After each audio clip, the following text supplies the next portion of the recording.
Inside Ohio State prisons, America's most dangerous inmates. Most people think prison is a sentence measured in years. Inside Ohio's most dangerous prisons, it is measured in routines, threats, silence, and survival.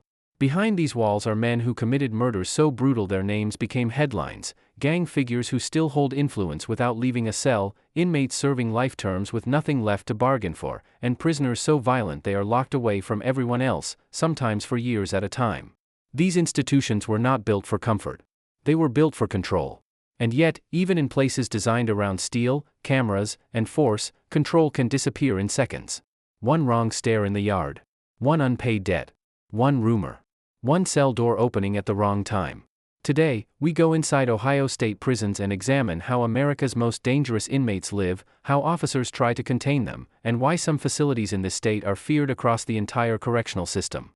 What happens deeper inside these walls is even harsher than most people imagine. Before we begin, subscribe for more true crime and prison documentaries, and comment where you're watching from. To understand Ohio's most dangerous prisons, you first have to understand what a prison really is. From the outside, it can look simple. Fences, walls, towers, locked gates. But inside, every hallway is part of a system built around movement and control. Every door opens on schedule. Every meal is counted. Every body is counted. Every tool is counted. Every mistake can become an incident report or an emergency response. Ohio operates one of the largest prison systems in the United States. It houses thousands of inmates across institutions ranging from lower security facilities to maximum security prisons reserved for men considered violent, disruptive, or impossible to manage elsewhere. And danger is not measured only by the crime that sent someone there. A man convicted of robbery who assaults staff repeatedly may be considered more dangerous inside prison than a murderer who follows rules quietly. An inmate with gang ties and influence can destabilize an entire unit without ever touching another prisoner. A manipulator can be harder to manage than an impulsive fighter. That is why classification matters so much. Who sleeps where? Who moves with whom? Who gets a cellmate? Who goes to work detail? Who is locked down? Who is transferred? In dangerous prisons, placement decisions can prevent violence or create it. And in Ohio, few names carry more weight than Lucasville. Southern Ohio Correctional Facility is one of the most recognized prisons in the state. It is a maximum security institution built to hold serious offenders, but its national reputation was shaped by one event that still shadows Ohio corrections decades later. In 1993, the prison became the site of one of America's most infamous prison uprisings. What began as growing tension over prison conditions, race, gang divisions, and disputes involving religious accommodation escalated into a full-scale crisis. Inmates seized control of parts of the prison. Hostages were taken. Negotiations stretched on for days. For 11 days, the prison became a battleground of pressure, fear, and uncertainty. When it ended, multiple people were dead. The uprising shocked the country and forced Ohio to rethink prison security from the ground up. After Lucasville, systems changed. Emergency response planning changed. Intelligence gathering changed. Segregation practices changed. Architecture changed. The state had learned a hard lesson: even fortified institutions can lose control when pressure builds long enough. And that lesson still influences Ohio prisons today. In dangerous prisons, the day begins early. Before sunrise, movement starts with count. Every inmate must be physically present and accounted for. Men stand by bunks or cell doors while officers verify identities and numbers. It happens again and again throughout the day. To outsiders, count may sound routine. Inside prison, count is sacred. If numbers do not match, everything stops. Meals wait. Showers wait. Work details stop. Yard movement freezes. Searches begin. Because a missing inmate could mean escape preparation, hiding, assault, or something worse. Once count clears, doors begin opening in controlled patterns. Some prisoners head to chow halls. Others remain locked in cells and receive trays through slots. Some go to jobs cleaning units, kitchens, laundry, or maintenance. Others go nowhere at all. In high-security prisons, freedom can mean nothing more than walking 50 feet under escort. The rest of the day is scheduled, monitored, and restricted. Yet even under that control, tension never fully disappears. It simply waits for opportunity. Food inside prison is more than nutrition. It is routine, comfort, memory, bargaining power, and conflict. Meals are basic and repetitive. Portions are regulated. Men often know the weekly menu by memory because small changes matter in an environment where little else changes. But official meals are only part of prison economics. Commissary items, instant noodles, coffee, snacks, mackerel packets, hygiene products, carry value. They become trade currency. One man lends food this week expecting repayment next week. Another uses commissary to buy protection. Someone else loses everything gambling over cards or sports talk. When debts are unpaid, pressure begins quietly. A warning. A demand. An insult. Then violence. Outside prison, a packet of noodles is insignificant. Inside prison, it can start a chain reaction. That is how dangerous institutions work. Minor things become major because dignity, scarcity, and reputation are attached to everything. The yard is one of the few places where prison life becomes visible all at once. Bodies moving. Eyes scanning. Groups forming naturally into invisible borders. In many prisons, men organize by race, neighborhood, gang affiliation, religion, or long-standing alliances. Not everyone joins a formal group, but nearly everyone understands where power lies. Who controls benches? Who controls phones? Who can borrow weights? Who has enemies? Who must move carefully? A new inmate entering the yard for the first time may see open space. Experienced prisoners see maps. They know where not to stand. Whose conversation not to interrupt. Which stare lasts too long. Which handshake means business. Which silence means trouble. The yard can also be deceptive. On some days it looks calm. Men walking laps. Playing basketball. Talking about appeals or families. Then one argument erupts and 10 others follow. Because many conflicts began days earlier in cells, chow lines, or phone queues. The yard is often where they are settled. And what happens next can be over before officers cross the concrete. Weapons inside prison are rarely manufactured. They are improvised. A piece of metal from a fixture.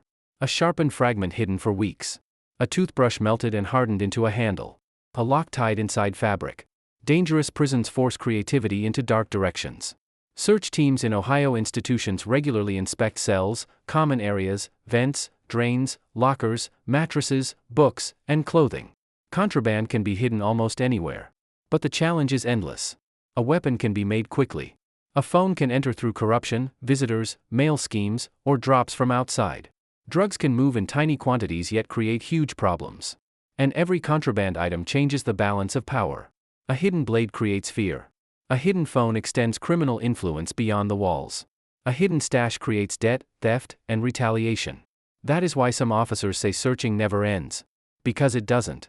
For inmates considered too violent or too disruptive for general population, there is another world inside prison. Restrictive housing. Segregation. Solitary confinement. Different names, same idea. One man in one cell. Limited property. Limited movement. Controlled showers. Controlled recreation. Meals through a slot. Conversations through doors. Some are placed there temporarily after fights or investigations. Others remain for extended periods because they repeatedly assault staff, attack inmates, or cannot function safely in open housing. Supporters argue these units are necessary. Without them, the most violent prisoners would dominate everyone else. Critics argue long-term isolation can damage mental health, deepen paranoia, and make eventual release more dangerous. Both views can be true at once. Because segregation may stop immediate violence while creating long-term consequences no one fully controls. And in Ohio, one prison became closely associated with this model of extreme control. The modern Ohio State Penitentiary was built in the era after Lucasville, when Ohio wanted a facility capable of managing its highest-risk inmates with stricter architecture and tighter movement systems. This prison was designed with security at its core. Cells built for reduced contact. Controlled door systems. Heavy surveillance. Structured movement. Units meant to separate dangerous individuals from one another. Many men sent there are serving life sentences. Some committed severe crimes outside prison. Others earned transfer there through repeated violence inside prison. That distinction matters. A person can arrive in prison dangerous. Or become dangerous there. Inside institutions like Youngstown, daily life can feel stripped down to basics: cell time, brief movement, noise from neighboring units, occasional recreation, legal paperwork, exercise, and waiting. Lots of waiting. Waiting for count.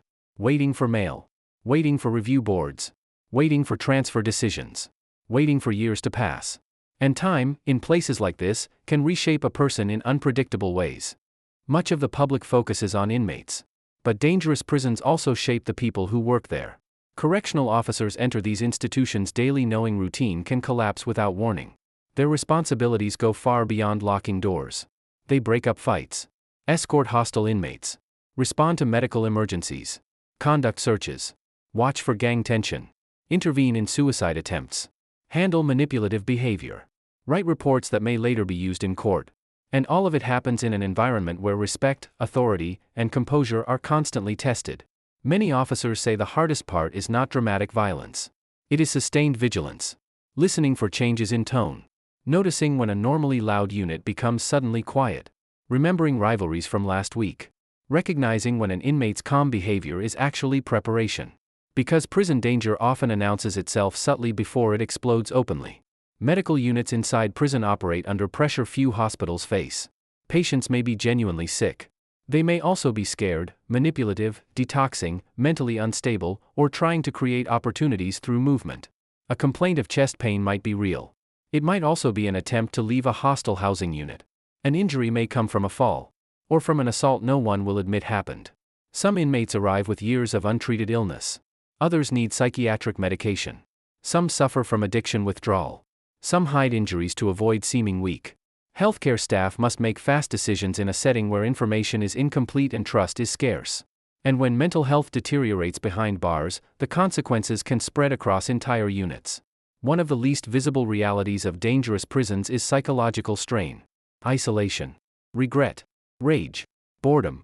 Humiliation. Fear. These forces can accumulate slowly. Some men channel them into exercise, religion, reading, or education. Some break down quietly. Some become volatile. Some retreat so deeply inward they stop functioning. Others decide the only way to survive is to become harder than the environment around them. That transformation can be permanent. And sometimes the man who leaves prison years later is not the man who entered it. Yet even in harsh institutions, change remains possible. Ohio prisons operate educational programs, treatment programs, vocational training, and faith services in many facilities. Some inmates earn diplomas. Some learn trades. Some confront addiction seriously for the first time. Some rebuild family contact through letters and calls. These successes rarely become headlines. Violence does. Riots do. Escapes do. But every prison system contains two stories at once: containment and rehabilitation. The tension between them shapes policy constantly. How much security is enough? How much opportunity is wise? Who deserves another chance? Who remains too dangerous? There are no simple answers. When darkness falls, prison does not sleep. Counts continue. Rounds continue. Arguments continue. Some inmates sleep lightly with shoes on, ready to move if trouble starts. Others stay awake through the night, talking through vents, reading, pacing, or listening. Night can be calmer. It can also be more dangerous. Fewer distractions. Longer hours. More tension. A personal dispute unresolved during the day may turn violent after lights out. An officer walking rounds may sense it before seeing it. Unusual silence, movement at a door, men suddenly alert. Inside prison, instincts matter. Because once alarms sound, it may already be too late to prevent the first blow. So what makes Ohio's toughest prisons truly dangerous? Not just walls. Not just history. Not just the crimes of the men inside. It is the combination of pressure, hierarchy, scarcity, long sentences, wounded pride, mental strain, and constant proximity to people who may have nothing left to lose. Places like Southern Ohio Correctional Facility and Ohio State Penitentiary represent different models of control, but they share the same mission: contain risk, preserve order, and prevent one bad moment from becoming catastrophe. Some days, that mission succeeds quietly. Nothing happens. Doors open. Doors close. Meals are served. Counts clear. Everyone goes home. Other days, one decision changes everything. Inside Ohio State prisons, America's most dangerous inmates live in a world most people never see. A world of schedules and suspicion. Rules and retaliation. Silence and sudden violence. For those inside, every day begins the same way. But no one can say how it will end. For many inmates, the first true lesson of prison begins not in court, but at reception. This is where a sentence stops being paperwork and becomes reality. A newly arrived prisoner enters carrying little more than state-issued clothing, legal documents, and whatever remains of his confidence. The outside world is stripped away quickly. Personal property is catalogued. Clothing is exchanged. Fingerprints, photographs, medical screening, classification interviews, and psychological evaluations begin. Every answer matters. Have you been in prison before? Do you have enemies? Gang affiliation? Mental health history?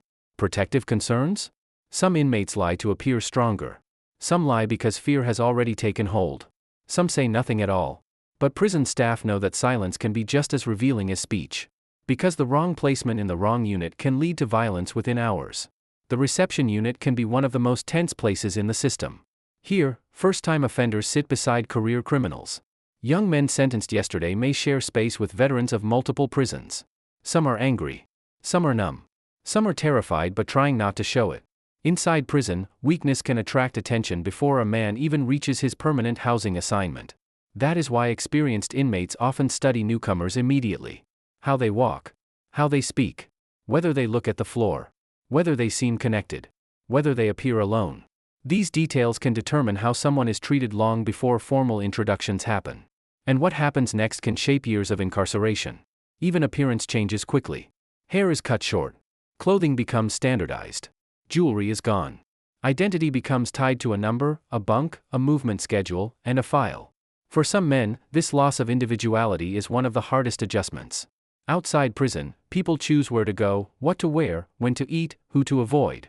Inside, those choices shrink dramatically. A bell rings. A door opens. A line forms. You move because the institution says move. For inmates who lived by control on the streets, surrendering control can feel humiliating. Some adapt. Others resist. And resistance in prison often carries consequences. When a new inmate enters a housing unit, everyone notices. Heads turn through narrow cell windows. Conversations pause.